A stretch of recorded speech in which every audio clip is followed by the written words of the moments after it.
Karin Stutzman, and she, again, another familiar face and was on the OECD board until pretty recently when she got a position with ODA, and she's now our SWCD program lead and really knows SWCDs inside and out. So a great resource we have in here at ODA. So thanks. Thanks. This is my first big shindig, so thanks. Some of my board members are here that gave me the opportunity to be here, so I appreciate that. I appreciate this position very much. That being said, I've only been doing it for about 6 months, so I thought I knew a lot about SWCDs. I knew a lot about my SWCD. And some that are similar to mine, but there's such a variety around the state. And this first year, probably next year, I'll be just spending time traveling around the state. I've already been to the northeast corner. I've been to the south, like the middle. I've been to Clatsop County. I've been kind of all over the place, and the goal is to get around every quarter to different areas of the state and get to know everybody's programs and see how you function. Some things I'm learning are that, you know, there's some SWCDs with one person as a staff member and a board, all the way up to the east and west Multnomahs and the Clackamas counties. So anyway, that's me. I was at the Polk Soil and Water Conservation District as the manager there for 9 years. Before I took this job. What my role is here for ODA is to work with the team. You know, Eric Nussbaum, he's our operations specialist, and Sandy Hyatt, she's the grant administrator. I work together with the two of them and Renita McNaughton and my boss's name again. I'm just kidding. Just kidding. And I'm so blessed actually to have them as a team, because they've been around this program for a long time and they have a lot to teach me and a lot I can share with you.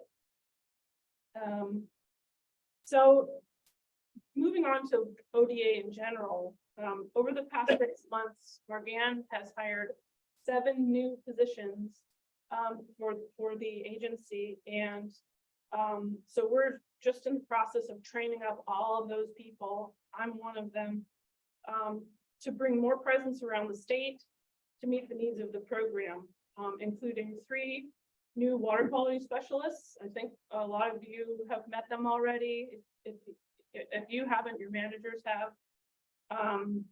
A monitoring specialist, which Morgan is hoping to utilize this person. I feel like I'm going to fall off the stage, but I guess I'm not.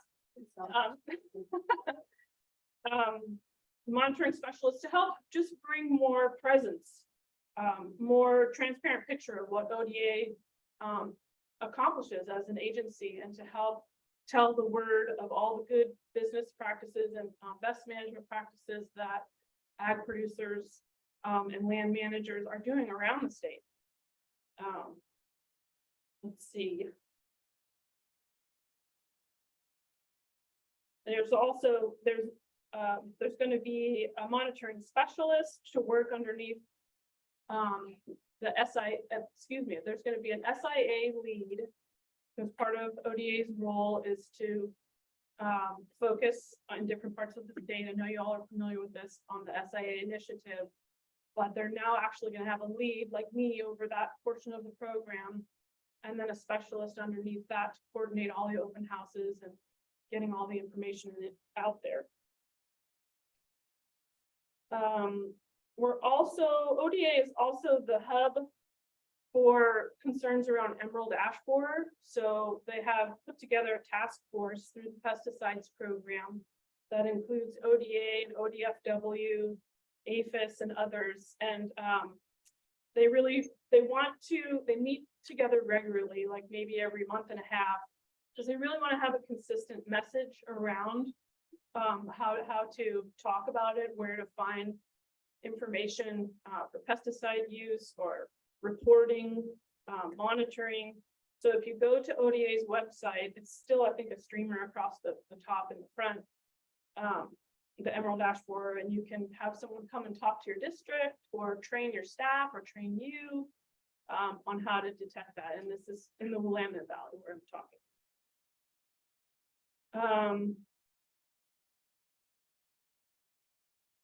So talk about filling some big shoes.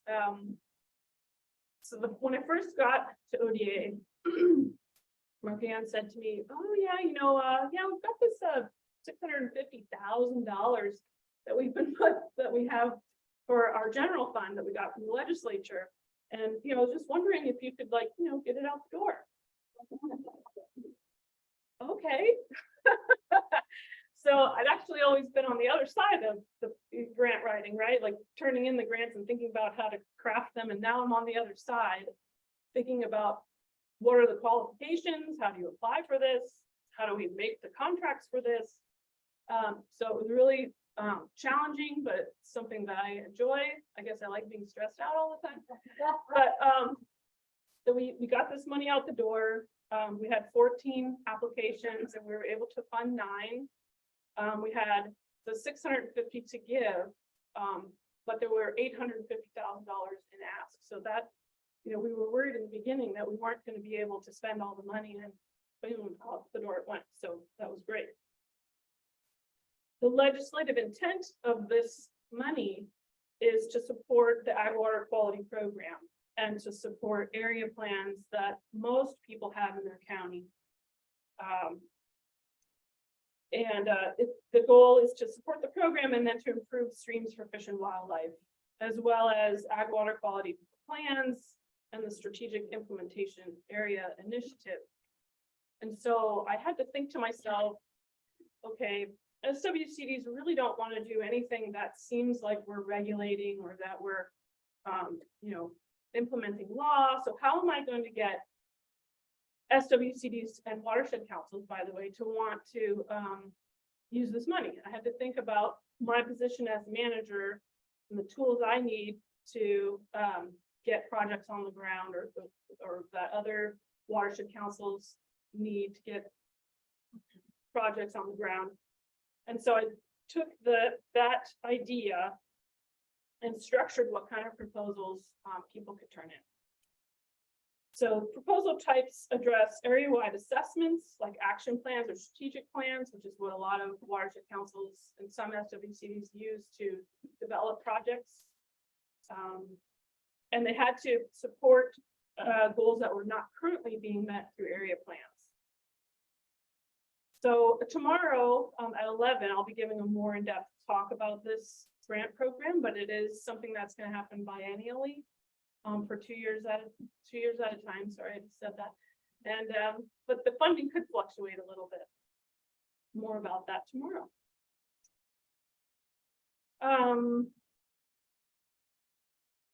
Another new thing that I'm going to be working on next is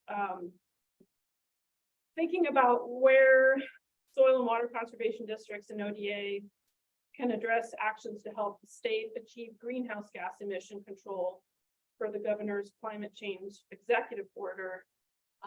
That's just new on my list of things to do, and I'll be working a lot, I'm sure, with Jan and Barbara and that's my update for today.